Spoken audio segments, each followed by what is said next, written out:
De grootste uitdaging als zwarte vader is niet alleen je zoon op het rechte pad houden, maar ook voorkomen dat hij ten onrechte door de politie wordt opgepakt.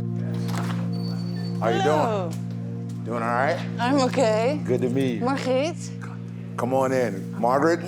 Ja? Wilhelm is 3 maanden geleden op zijn vingers getikt door justitie omdat hij zijn zoon van 15 te hard had aangepakt. Ik wil proberen om daar met hem over te praten, alhoewel hij op voorhand heeft aangegeven dat dat voor hem heel lastig is. This is my wife. Hello. Hello, nice to meet you. Margriet, so there's cooking going on. We're getting ready to start some cooking. I'm peeling shrimp so that he can make some jambalaya, and we're gonna fry some chicken wings. Yeah. So when did that start that you were interested in cooking? I watched my grandfather cook. My grandfather cooked. He just taught me how to do pretty much everything. Was that the man in your life? That was the man in my life. My mom had me when she was in college.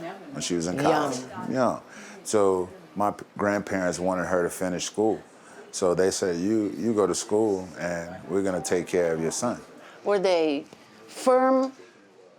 Yes. Oh, God. My grandmother did not spare the ride.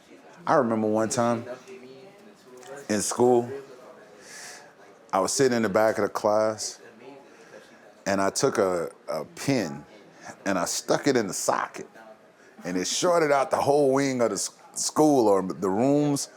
So when my grandmother came to the school, she didn't go to the office. She came to your class where you were. And my grandmother walked in the room. So I'm looking at my grandmother like, oh my God. She dealt with me right there in the classroom. What did she do? She took off my belt and gave me the skinny right there in class. That helped me. That helped me. That helped me. In what way, you think? It just taught me something. It taught me that there were eyes, somebody was always watching me. There's no telling. I was mischievous. Kind of like my son, my youngest son, mischievous. One thing I've noticed about my son Preston is that he has anxiety. If you say, hey, Preston, next week we're going to, are we going? He's gonna, are we going? Are we still going? Are we going? Are we going? So his anxiety level is high. Just imagine if a police officer pulls him over and says, get out. Wait, no, get out. Wait, no, get out of the car. Now, you see how that he would make a police officer nervous because of his anxiety. So for me, as a dad, what I see on the news, that most African-American males, you don't get that second chance, man. I just believe at that point, that's where physical discipline can help. Wilhelm hanteert de opvoedkundige methode van zijn oma zelf ook. Hij is als de dood dat Preston, zijn jongste zoon, zich in de nesten werkt of niet op het rechte pad blijft. Tegelijkertijd weet hij hoe er over fysieke correctie, zoals hij het noemt, gedacht wordt. Daarom is hij heel voorzichtig. As I understand, the way you have to deal with this got you in some trouble.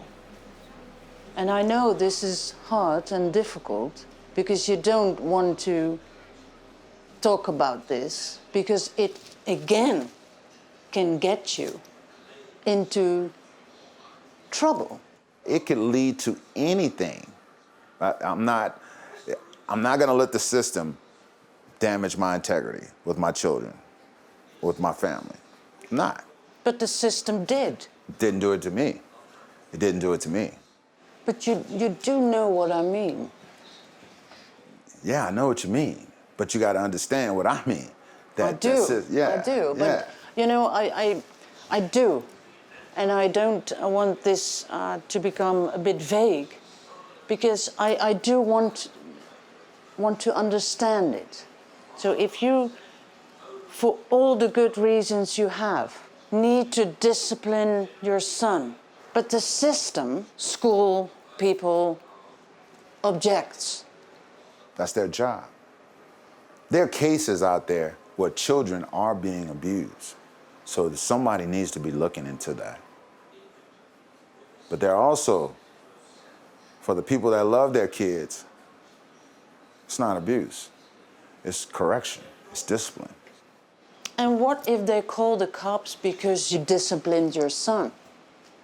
I'm concerned about that. I'm always worried about that. But on the same token, that's a price that I would just have to pay.